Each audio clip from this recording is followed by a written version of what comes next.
bàbá wa adé o, bàbá wa adé o, adé àwa yìnyín o,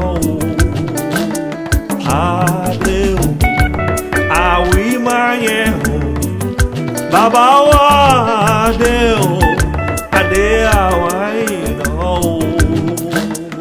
adé.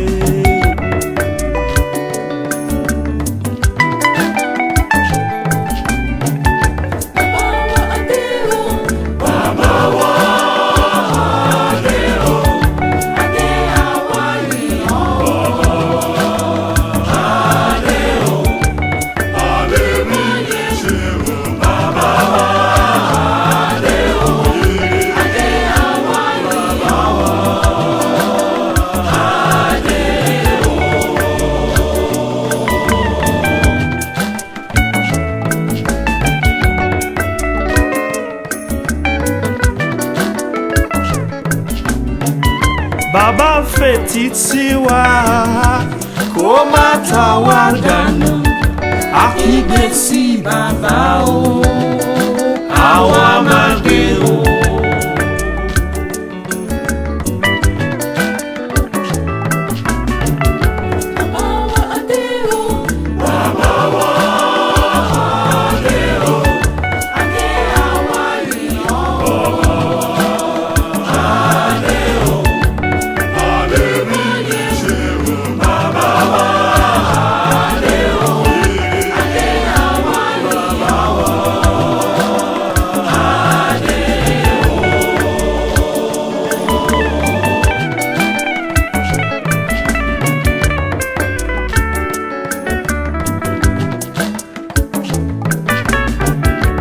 Bàbá wa dákun, bàbá foríjì wá o, wá fún wa ní ìjókòó, àwa máa gbé o.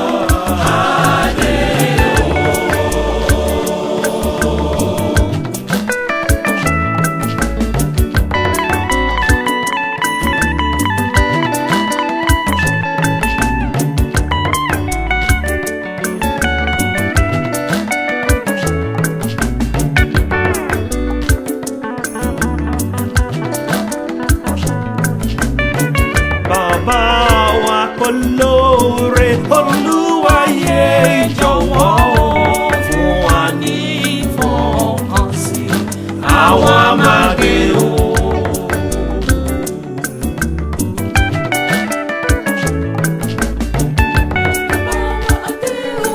Bàbá wa adé o, adé àwa yìnyín o.